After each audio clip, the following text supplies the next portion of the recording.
പ്രിയമുള്ളവരെ, നിങ്ങളെല്ലാവരെയും എൻ്റെ കഥാലോകത്തിലേക്ക് ഞാൻ സ്വാഗതം ചെയ്യുന്നു. നിങ്ങൾ കഥ മുഴുവൻ കേട്ടിട്ട് വേണം സബ്സ്ക്രൈബും ലൈക്കും ഷെയറും ബെല്ലൈക്കണും ക്ലിക്ക് ചെയ്യേണ്ടത്. ഇന്ന് മഹാഭാരതം എന്ന മഹാ ഇതിഹാസത്തിൽ നിന്നുള്ള കഥയാണ്. പാണ്ഡവന്മാർ എന്ന് വിളിക്കപ്പെട്ടിരുന്ന 5 രാജകുമാരന്മാരുടെയും അവരുടെ രാജ്യത്തിൻ്റെ പങ്കിനു വേണ്ടിയുള്ള ശത്രുവിനോടുള്ള സമരങ്ങളുടെയും കഥയാണ് മഹാഭാരതം എന്ന ഈ ഇതിഹാസ കഥ. കൗരവന്മാർ എന്ന് വിളിക്കപ്പെട്ടിരുന്ന അവരുടെ 100 സഹോദരന്മാർ തന്നെയായിരുന്നു യുദ്ധത്തിൻ്റെ മറുപക്ഷത്തുണ്ടായിരുന്നത്. ദുര്യോധനൻ എന്നു പേരായ നീചനായ ഒരു രാജകുമാരനായിരുന്നു കൗരവന്മാരിൽ ഏറ്റവും മൂത്തയാൾ. പാണ്ഡവന്മാരിൽ രണ്ടാമനായിരുന്നു ഭീമൻ. ഇന്ന് ഭീമനെ കുറിച്ചുള്ള കഥയാണ് പറയുന്നത്. ഭീമൻ വളരെ ചെറുപ്പമായിരിക്കുമ്പോൾ പോലും അവൻ വളരെ ശക്തനും കരുത്തനുമായിരുന്നു. കൗരവരുമായി എപ്പോൾ കളികളിൽ ഏർപ്പെടുന്നുവോ അപ്പോഴൊക്കെ വേദനിപ്പിക്കുന്ന എന്തെങ്കിലും കുസൃതികൾ അവരെ ചെയ്തുകൊണ്ടിരിക്കും. അങ്ങനെയുള്ള അവസരങ്ങളൊന്നും അയാൾ നഷ്ടപ്പെടുത്തിയിരുന്നില്ല.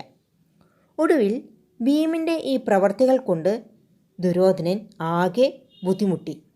കുസൃതി നിറഞ്ഞ ഈ പ്രവർത്തികളെ എക്കാലത്തേക്കുമായി അവസാനിപ്പിക്കണമെന്ന് തീരുമാനിക്കുകയും ചെയ്തു.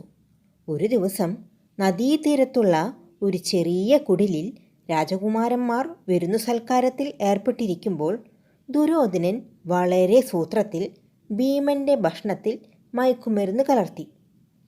ഭീമൻ അറിയാതെ ഭക്ഷണം കഴിക്കുകയും അയാൾ പൂർണ്ണമായി മയങ്ങിപ്പോകുകയും ചെയ്തു. ഭീമൻ ബോധം കെട്ടുകിടക്കുന്നു എന്ന് മനസ്സിലാക്കിയ ദുര്യോധനനും കൂട്ടരും ഉറപ്പുള്ള ഒരു കയറുകൊണ്ട് ഭീമൻ്റെ ശരീരം മുഴുവൻ വരിഞ്ഞു കെട്ടി. എന്നിട്ട് നദിയിലേക്ക് വലിച്ചെറിഞ്ഞു. ഭീമൻ്റെ ശരീരം നദിയുടെ ആഴത്തിൽ ചെന്നു വീണു.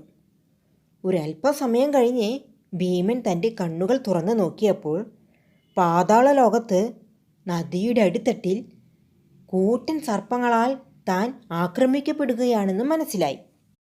ലോകത്തിലെ ഏറ്റവും ശക്തനായ ഭീമൻ തൻ്റെ ശരീരമൊന്ന് ഞെളിച്ച് പിരിച്ചപ്പോൾ കെട്ടുകളെല്ലാം തന്നെ പൊട്ടിപ്പോയി. വളരെയധികം കോപത്തോടുകൂടി തന്നെ ആക്രമിക്കുകയായിരുന്ന സർപ്പങ്ങളെ അയാൾ പിടിച്ചെടുത്ത് അവയെ ഞെരിച്ചുടച്ച് കൊന്നുകളഞ്ഞു. ക്രൂരമായ ഈ ദൃശ്യം കണ്ട് അവശേഷിക്കുന്ന സർപ്പങ്ങൾ അവിടെ നിന്നും പ്രാണനും കൊണ്ട് രക്ഷപ്പെട്ട് പാതാളലോകത്തിൽ എത്തിച്ചേർന്നു. പാതാളലോകത്ത് അവരുടെ രാജാവായ നാഗരാജനോട് ഉള്ള സംഭവങ്ങൾ മുഴുവൻ വിവരിച്ചു. അദ്ദേഹം ഭീമനെ കാണുന്നതിനായി സ്ഥലത്തെത്തി. ഭീമൻ നിർഭയവും ക്രൂരവുമായ രീതിയിൽ തൻ്റെ ഊറ്റമാർന്ന പ്രജകളോട് പോരടിക്കുന്നത് കണ്ടപ്പോൾ രാജാവിന് വളരെയധികം അത്ഭുതം തോന്നി. ആ മനുഷ്യൻ ഒരു സാധാരണക്കാരനല്ലെന്നും എന്നാൽ ദിവ്യമായ എന്തോ ഒരു പ്രത്യേകത ഉള്ള ഒരു മനുഷ്യനാണെന്നും നാഗരാജന് മനസ്സിലായി. സവിശേഷമായ എന്തെങ്കിലും കഴിവുകൾ ഉണ്ടായില്ലെങ്കിൽ ആ മനുഷ്യൻ നദിയുടെ അടിത്തട്ടിൽ എത്തുന്നതിനു മുമ്പ് തന്നെ ശ്വാസം മുട്ടി ചത്തുപോകുമായിരുന്നു എന്ന് അദ്ദേഹം ചിന്തിച്ചു. നാഗരാജൻ ആ മനുഷ്യനെ സമീപിച്ചപ്പോൾ അയാൾ ആരായിരുന്നു എന്ന് മനസ്സിലായി. ഭീമനെ കണ്ടതിൽ അദ്ദേഹത്തിന് അതിയായ സന്തോഷം തോന്നി. രാജാവ് തൻ്റെ പ്രജകളോട് പോര് അവസാനിപ്പിക്കുവാൻ പറഞ്ഞിട്ട് ഭീമനെ പാതാളലോകത്തിലേക്ക് കൊണ്ടുപോയി. രാജാവ് ഭീമൻ്റെ ഒരു ആരാധകനാണെന്നും അദ്ദേഹത്തിൻ്റെ നന്മ കാംക്ഷിക്കുന്ന ഒരാളാണെന്നും ഭീമനോട് പറയുകയും അയാൾക്ക് അമൃതേത്ത് നൽകുകയും ചെയ്തു. അമൃത് ഭീമൻ്റെ കരുത്തിന് ഒരൽപ്പം കൂടി ശക്തിപ്പെടുത്തി. ഊഷ്മളവും സ്നേഹനിർഭരവുമായ ഈ ആതിഥേയം കഴിഞ്ഞ് രാജാവ് ഭീമനെ നദീതീരത്തിലേക്ക് തിരികെ അയച്ചു. ഭീമൻ തൻ്റെ ഭവനത്തിലേക്ക് നടന്നു. എല്ലാം ഒരു സ്വപ്നം പോലെ അയാൾക്ക് തോന്നി.